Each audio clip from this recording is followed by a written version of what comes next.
Hello students, welcome to my YouTube channel. आज हम micro controller का लेक्चर नंबर 2 डिस्कस करेंगे। लेक्चर नंबर 1 में हमने आपको बताया कि माइक्रो कंट्रोलर क्या होता है। Micro controller is a complete micro computer on single chip. जब एक सिंगल चिप पर माइक्रो कंप्यूटर बना दिया जाता तो उसे ही कहते हैं माइक्रो कंट्रोलर, है ना।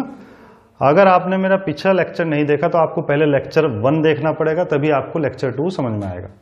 तो देखिए जरा, माइक्रो कंट्रोलर में अगर हम बात करते हैं ब्लॉक डायग्राम की, थोड़ा डिफरेंस देख लेते हैं कि माइक्रो प्रोसेसर और माइक्रो कंट्रोलर के ब्लॉक डायग्राम में क्या डिफरेंस होता है। तो देखिए, माइक्रो प्रोसेसर का अगर मैं सबसे पहले ब्लॉक डायग्राम देखूं, ब्लॉक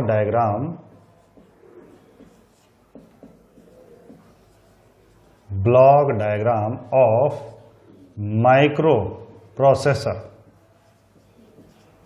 तो माइक्रो प्रोसेसर का अगर हम ब्लॉक डायग्राम देखें तो माइक्रो प्रोसेसर में होता है ALU, माइक्रो प्रोसेसर जैसा आप पढ़ चुके पहले।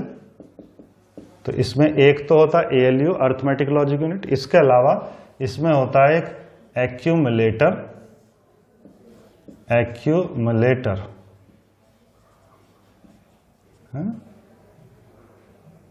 एक्यूमुलेटर यह माइक्रो प्रोसेसर में बता चुके हैं क्या करता है, ये क्या करता है, लेकिन माइक्रो कंट्रोलर में भी आगे पढ़ाएंगे आपको ये क्या करते हैं पार्ट। इसके अलावा इसमें होता है एक फ्लैग रजिस्टर। इसके अलावा माइक्रो प्रोसेसर में एक होता है आपका GPRs, जनरल पर्पज रजिस्टर्स। इसके अलावा एक होता है special purpose register. Special purpose register में माइक्रो प्रोसेसर में कौन कौन थे, जैसे 8085 जैसा आपने पीछे पढ़ा, तो उसमें होता था एक प्रोग्राम काउंटर। इसके अलावा एक होता था स्टैक पॉइंटर। ये दोनों स्पेशल पर्पज रजिस्टर होते थे। फुल फॉर्म में भी मैं नहीं लिख रहा हूं इनकी, क्योंकि आप पीछे पढ़ चुके हैं, बाकी इसमें भी पढ़ेंगे आप माइक्रो कंट्रोलर में भी। इसके अलावा इसमें होता था एक इंटरप्ट सर्किट।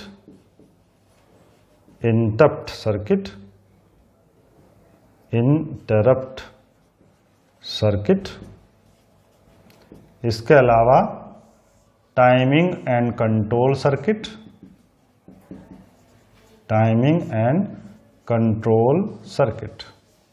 अब देखिए, अगर मैं माइक्रो कंट्रोलर की बात करें तो ना, तो माइक्रो कंट्रोलर में क्या खास बात होती है कि माइक्रो प्रोसेसर के बजाय अगर मैं ब्लॉक डायग्राम देखे, मैं एक में ही बना रहा हूं, है ना, क्योंकि ये इतनी इंपॉर्टेंट बात नहीं है ज़्यादा, ये आपको वैसे भी पता ही होगा, है ना। तो देखिए, माइक्रो प्रोसेसर के बजाय अगर मैं माइक्रो कंट्रोलर का ब्लॉक डायग्राम देखूं, आप अलग से बना सकते हैं इसे। माइक्रो प्रोसेसर में सिर्फ इतना डायग्राम बनाएंगे। माइक्रो कंट्रोलर में अगर ब्लॉक डायग्राम देखूं, माइक्रो प्रोसेसर के बजाय माइक्रो कंट्रोलर का ब्लॉक डायग्राम देखें, तो उसमें ये सब तो आएगा ही, यानी कि माइक्रो प्रोसेसर के तो सारे फीचर्स रहते ही हैं। इसके अलावा इसमें एक्स्ट्रा और क्या आ जाता है, जैसे रैम, है ना। इसके अलावा रोम,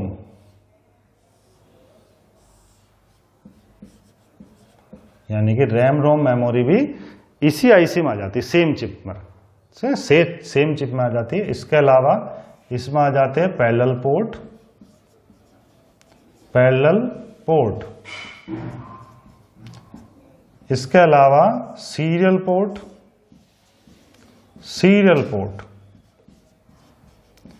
इसके अलावा टाइमर।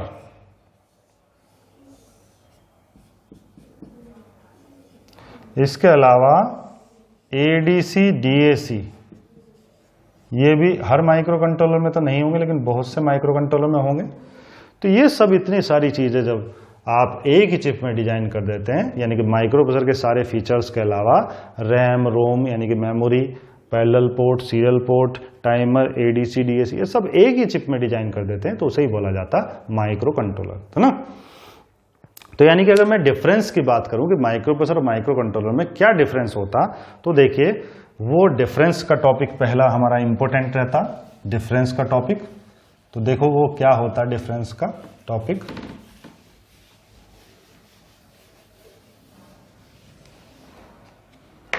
डिफरेंस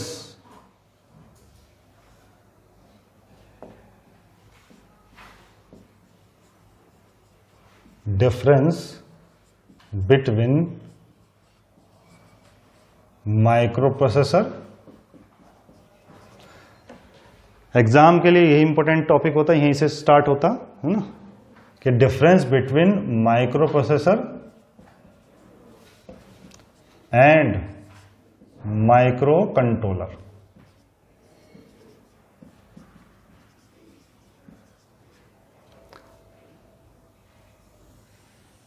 तो एक तरफ हम लिखेंगे माइक्रो प्रोसेसर और दूसरी तरफ लिखेंगे हम माइक्रो कंट्रोलर।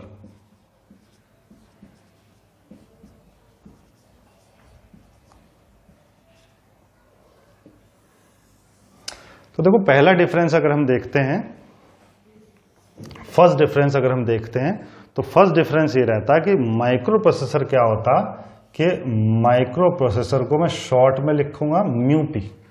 माइक्रो प्रोसेसर को शॉर्ट में लिख देते हैं म्यूपी, माइक्रो प्रोसेसर। ये माइक्रो का साइन है, प्रोसेसर। तो माइक्रो प्रोसेसर जो है, micro processor is used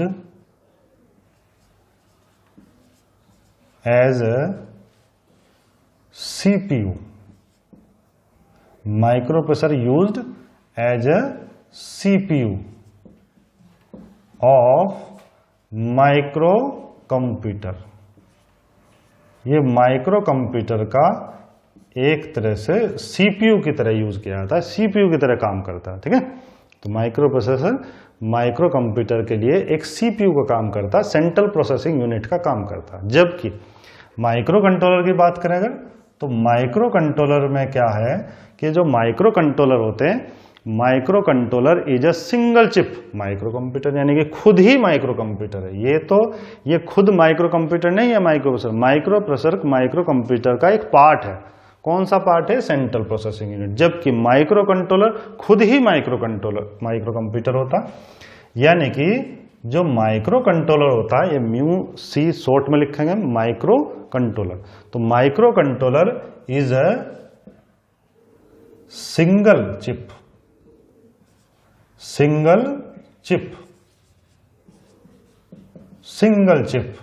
micro computer. Single chip micro computer होता है। सिंगल चिप माइक्रो कंप्यूटर, एक चिप में पूरा का पूरा माइक्रो कंप्यूटर इसमें बना दिया जाता है।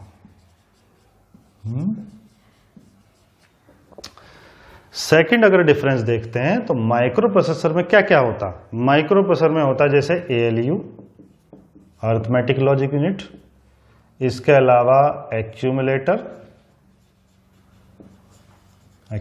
होता है। इसके अलावा होता flag register,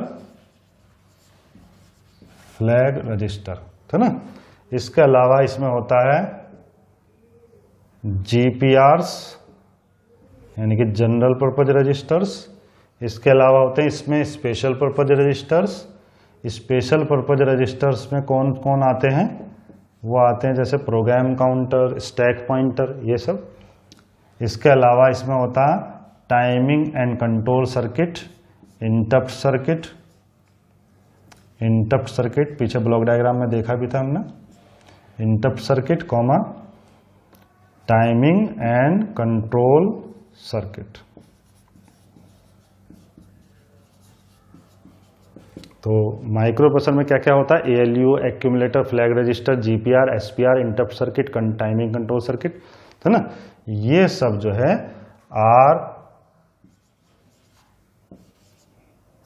are the parts of mu P. Short में लिखेंगे म्यूपी। तो ये सब म्यूपी के पार्ट होते हैं। जबकि अगर हम बात करते हैं माइक्रो कंट्रोलर में, तो माइक्रो कंट्रोलर में ऑल फीचर्स या all parts available in micro controller, है ना। तो all features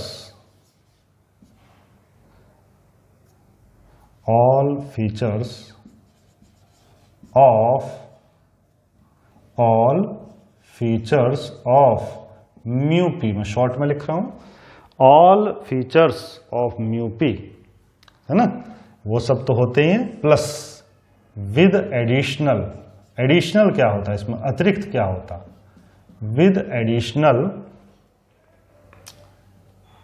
with additional, additional में क्या होता है इसमें, with additional parallel port, parallel port comma serial port comma RAM comma ROM comma ADC oblique DAC, यानी कि analog to digital converter and digital to analog converter, है ना, timer, है ना, एटसेट्रा, है ना। तो all features of microprocessor with additional feature कौन से, parallel port, serial port, RAM, है ना, टाइमर, एडीसी एटसेट्रा, है ना। तो ऑल फीचर्स ऑफ माइक्रोप्रोसेसर होते हैं विद एडिशनल फीचर इनके इन माइक्रो कंट्रोलर, इन माइक्रो कंट्रोलर, ठीक है। तो ये एक डिफरेंस रहता। थर्ड अगर हम देखते हैं तो थर्ड फीचर अगर हम देखते हैं तो जो माइक्रो कंट्रोलर होते हैं, माइक्रो प्रोसेसर होते हैं, उनमें चूंकि बाहर से हमें सब लगाना पड़ता, RAM, ROM, parallel port, serial port, timer, ADC, DAC, तो इसीलिए माइक्रो प्रोसेसर में एक्सटर्नल हार्डवेयर ज्यादा होता। तो एक ये डिफरेंस रहता कि माइक्रो प्रोसेसर में external hardware, external hardware large होता, अधिक होता। सही बात है भाई, जब हमें माइक्रो प्रोसेसर में ये सब रैम, रोम बाहर से लगानी पड़ती है, माइक्रो प्रोसेसर में ये सब नहीं होते, माइक्रो कंट्रोलर में तो ऑन चिप होते हैं सब, ये माइक्रो कंट्रोलर में बाहर से लगानी पड़ती है, तो इसलिए एक्सटर्नल हार्डवेयर इसमें लार्ज होता, बड़ा होता, जिसकी वजह से जिस पीसीबी पे ये सब लगाए जाते हैं उस पीसीबी का साइज लार्ज हो जाता। तो इसलिए पीसीबी साइज जो है वो इसमें लार्ज होता माइक्रो प्रोसेसर में। जबकि माइक्रो कंट्रोलर में चूंकि ये सब RAM, ROM, parallel port, serial port, timer, ये सब अंदर ऑन चिप अवेलेबल रहता है, इसलिए इसमें एक्सटर्नल हार्डवेयर कम होता है। इसीलिए external hardware, external hardware less, कम, और एक्सटर्नल हार्डवेयर जब कम होता तो इसलिए पीसीबी साइज जो होता वो भी कम हो जाता, लेस पीसीबी साइज। पीसीबी जो होता, PCB means printed circuit board, तो पीसीबी उसे कहते हैं जिस पर बोर्ड पर लगाया जाता सब कुछ, तो ये पीसीबी साइज इसमें अधिक होता, इसमें कम हो जाता है ना। फोर्थ अगर मैं डिफरेंस देखूं कि फोर्थ क्या अंतर रहता, फोर्थ कि चूंकि माइक्रो प्रोसेसर में सब कुछ बाहर लगाया जाता, सब कुछ बाहर से मतलब जैसे इतनी सारी चीजें, RAM, ROM, ADC, DAC, timer, serial port, सब बाहर, पैरेलल पोर्ट, ये सब बाहर लगाए जाते हैं, इसलिए ये micro processor design point of view के हिसाब से अधिक फ्लेक्सिबल होते हैं। तो मोर फ्लेक्सिबल, ये ज्यादा फ्लेक्सिबल होते हैं, more flexible in design point of view, design point of view से ये अधिक फ्लेक्सिबल होते हैं माइक्रो प्रोसेसर, है ना। सही बात है, सब बाहर से लगाते हैं तो आपकी मर्जी है कि आप कितनी कैपेसिटी की रैम लगाएंगे, कितनी कैपेसिटी की रोम लगाएंगे। जबकि अगर हम माइक्रो कंट्रोलर में बात करें तो माइक्रो कंट्रोलर में सब कुछ अंदर आता, रैम, रोम, टाइमर वगैरह, तो इनकी कैपेसिटी आप डिसाइड नहीं कर सकते, जो अंदर डिजाइन हुआ है उसमें आप चेंज नहीं कर सकते उस कैपेसिटी को। तो इसीलिए ये लेस फ्लेक्सिबल होते हैं, कम फ्लेक्सिबल होते हैं, लेस फ्लेक्सिबल, है ना, in design point of view. Design point of view से ये कम फ्लेक्सिबल होते हैं, है ना। तो ये 4 डिफरेंस हो गए। इसके बाद अगर हम 5वां डिफरेंस देखें, देखो ये पॉज करके आप उतार सकते हैं, मैं रफ कर देता हूं।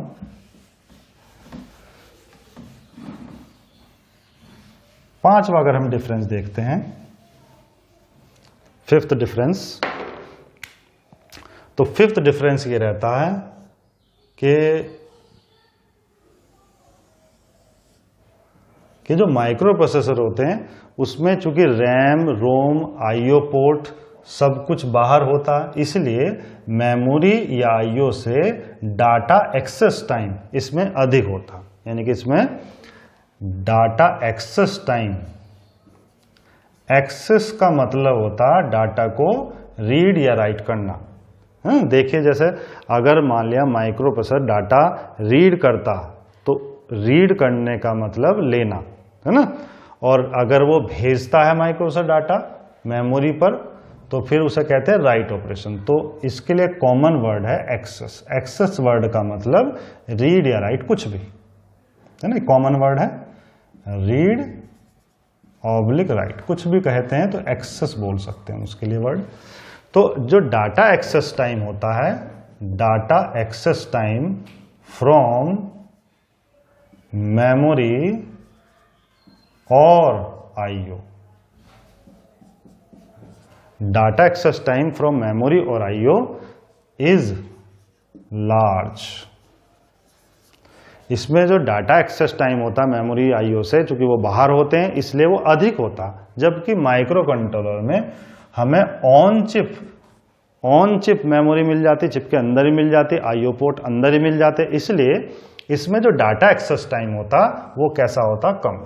तो डाटा एक्सेस टाइम जो होता है, डाटा एक्सेस टाइम फ्रॉम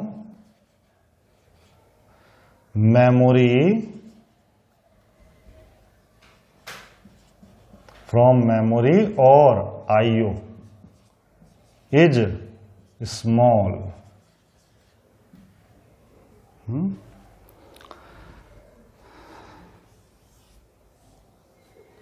ये टाइम जो है एक्सेस टाइम इसमें कम लगता है, स्मॉल भी कह सकते हैं, लेस भी कह सकते हैं, है ना। तो data access time from memory और आईओ इज स्मॉल, है ना, या लेस, ठीक है, कुछ भी कह सकते हैं। 6th अगर हम देखते हैं डिफरेंस, 6th डिफरेंस ये रहता कि चूंकि माइक्रो प्रोसेसर में आप बाहर से बहुत सारी डिवाइसेस जोड़ देते हैं, तो ना बाहर से हमें रैम रोम बाहर से जोड़ने पड़ते, आईओ पोर्ट बाहर से जोड़ने पड़ते, एडीसी डीएसी बाहर से जोड़नी पड़ती है, इसलिए माइक्रो प्रोसेसर सिस्टम में पावर कंजम्पशन अधिक होता है, क्योंकि हार्डवेयर ज्यादा होता है इसमें, तो इसलिए पावर कंजम्पशन इसमें अधिक होता है, लार्ज पावर कंजम्पशन।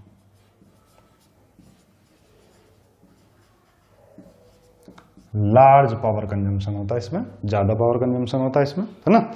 इसमें चूंकि अंदर ही एक आईसी में सब कुछ आ जाता है, बाहर से हमें बहुत कम रिक्वायरमेंट होती है जोड़ने की, इसी वजह से हार्डवेयर कम हो जाने की वजह से, एक्सटर्नल हार्डवेयर कम होने की वजह से इसमें पावर कंजम्पशन इस सिस्टम में कम होता है, तो इसमें लेस पावर कंजम्पशन।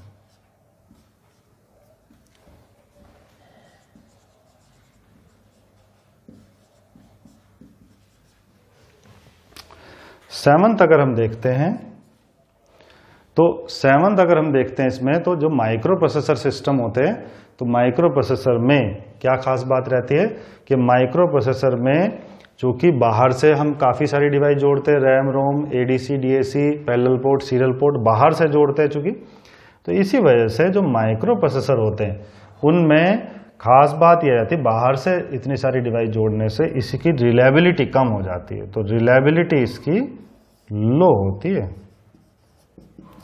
क्योंकि जब भी बाहर से कम्युनिकेशन होगा तो उसमें एरर होने के चांसेस ज़्यादा होते हैं, तो रिलायबिलिटी लो होती है, और जो कॉस्ट होती है वो हाई होती है। क्यों? एक्सटर्नल हार्डवेयर बहुत लगता है इसलिए कॉस्ट बढ़ जाती है इनकी, है ना। जबकि जो माइक्रो कंट्रोलर होते हैं उनमें रिलायबिलिटी हाई रहती है, क्योंकि अंदर एक ही चिप के अंदर कम्युनिकेशन होता, चिप के अंदर अंदर, इसलिए रिलायबिलिटी हाई हो जाती है इनकी। रिलायबिलिटी से मतलब विश्वसनीयता, तो विश्वसनीयता ज़्यादा होती है, आप ये एक्यूरेटली काम करते हैं, अधिक एक्यूरेटली इनकी अपेक्षा काम करते हैं, तो विश्वसनीयता अधिक हो जाती है इनकी, रिलायबिलिटी हाई हो जाती है। इसके अलावा कॉस्ट इनकी सिंगल चिप में बन जाने की वजह से, एक ही चिप में सारा सर्किट बन जाता है, इसलिए कॉस्ट लो होती है इनकी। 8th अगर हम देखें 8वां डिफरेंस, तो 8वां डिफरेंस मैं बता दूं कि जो माइक्रो प्रोसेसर होते हैं, इनमें माइक्रो प्रोसेसर में जो डाटा ट्रांसफर इंस्ट्रक्शन होती है वो बहुत सारी होती हैं, जबकि इनमें बहुत कम होती हैं, 1 या 2, है ना। तो मोर डाटा ट्रांसफर इंस्ट्रक्शन या data transfer instruction, data transfer करने के लिए जो इंस्ट्रक्शन होती है, डाटा ट्रांसफर इंस्ट्रक्शन वो बहुत होती है ना, बहुत सारी, मैंने कई डाटा ट्रांसफर इंस्ट्रक्शन होती है ना, जबकि इसमें डाटा ट्रांसफर इंस्ट्रक्शन 1 या 2 होती हैं। इसमें आप लिख देते हैं, मोर लिख दो, नहीं तो इसमें ज़्यादा होती है डाटा ट्रांसफर इंस्ट्रक्शन, और इसमें अगर हम देखते हैं तो डाटा ट्रांसफर इंस्ट्रक्शन कम होती है। कितनी होती है? 1 या 2, बस, बहुत कम डाटा ट्रांसफर इंस्ट्रक्शन होती है इसमें, है ना, 1 और 2, 1 या 2 डाटा ट्रांसफर इंस्ट्रक्शन होती है, तो ये भी एक डिफरेंस रहता है ना। नेक्स्ट अगर हम बात करते हैं तो micro processor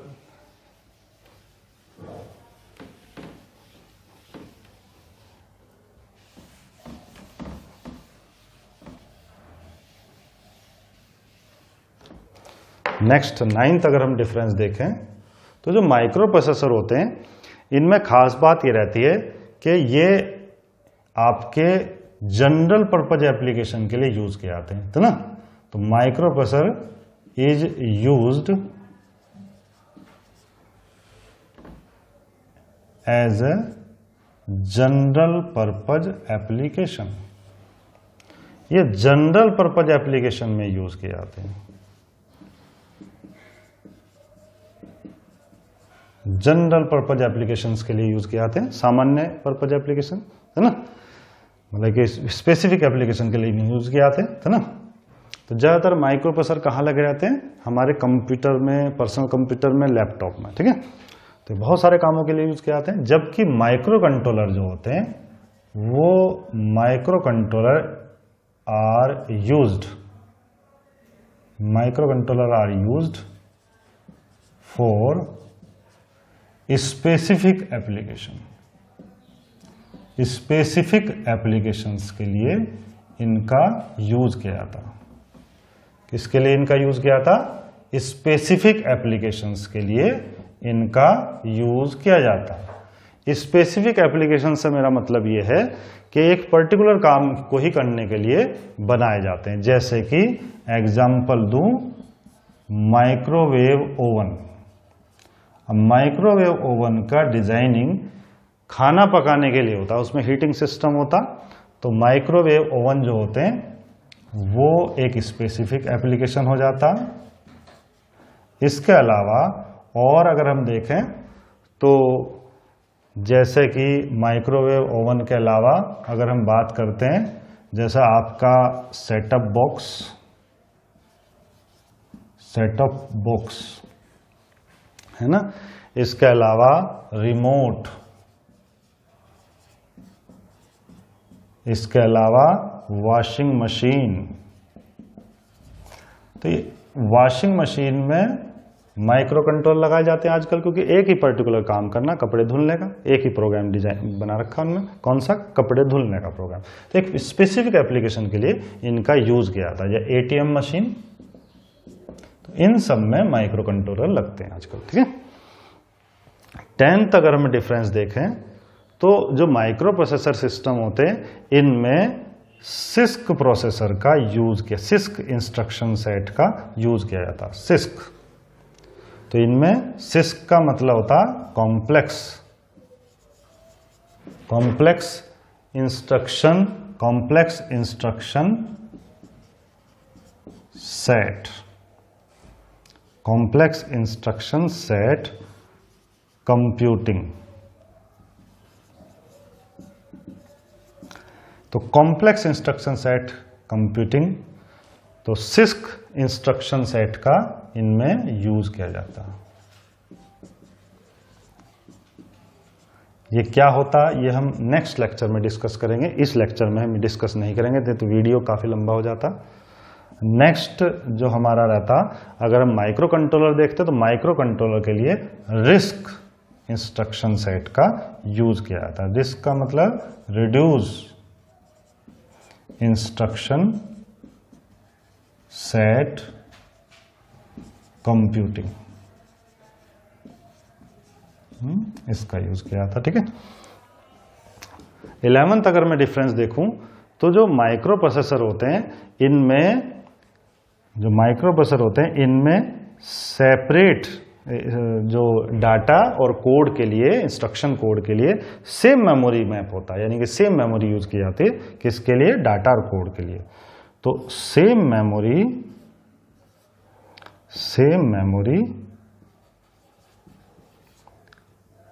is used for data and code।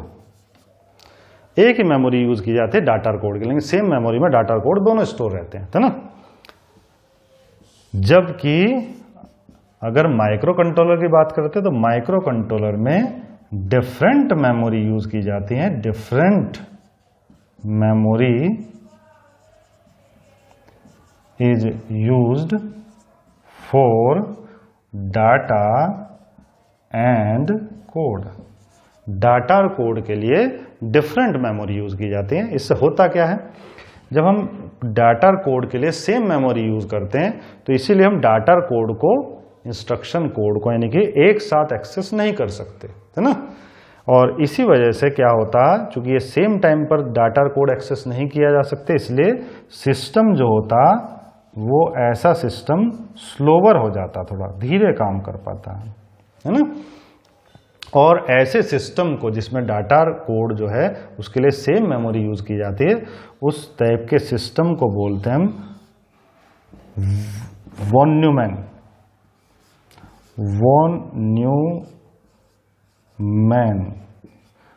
Newman architecture. तो इस तरह के आर्किटेक्चर जिसमें सेम मेमोरी डाटा और कोड के लिए यूज की जाती है, इस तरह का आर्किटेक्चर नेक्स्ट पॉइंट बना सकते नहीं तो हम इसे। तो इस तरह का आर्किटेक्चर जिसमें सेम मेमोरी डाटा और कोड के लिए होते हैं उसे बोला जाता है वॉन न्यूमैन आर्किटेक्चर। तो वॉन न्यूमैन आर्किटेक्चर इसमें यूज किया जाता है ना। जबकि इसमें चूंकि डाटा कोड के लिए डिफरेंट मेमोरी यूज की जाती है, इसी वजह से हम डाटा कोड को साइमल्टेनियसली एक्सेस कर सकते हैं, एक साथ डाटा कोड को एक्सेस कर सकते हैं। इसलिए इस तरह के सिस्टम कैसे हो जाते हैं, इस तरह के सिस्टम जो है वो फास्ट हो जाते हैं। और इस तरह के आर्किटेक्चर को जिसमें डाटा कोड के लिए डिफरेंट मेमोरी होती है, सेपरेट मेमोरी होती है, यानी कि डिफरेंट के बजाय सेपरेट वर्ड यूज कर लें तो बहुत ही अच्छा रहेगा, सेपरेट मेमोरी होती है।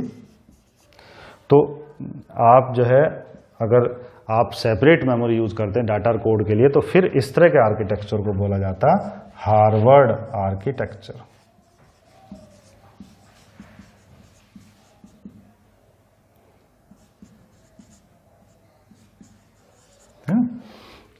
Harvard architecture. तो है ना, लास्ट अगर हम देखते हैं लास्ट पॉइंट, लास्ट डिफरेंस देख लेते हैं जरा। तो लास्ट डिफरेंस ये है कि जो माइक्रो प्रोसेसर होते हैं उनमें बहुत कम पिनें मल्टीफंक्शन होती हैं। जैसे 8085 में 8 पिनें मल्टीफंक्शन बनाई जाती थी, AD0 से AD7, है ना 8। तो 13 अगर डिफरेंस देखते हैं तो इसमें less number of pins are multifunction.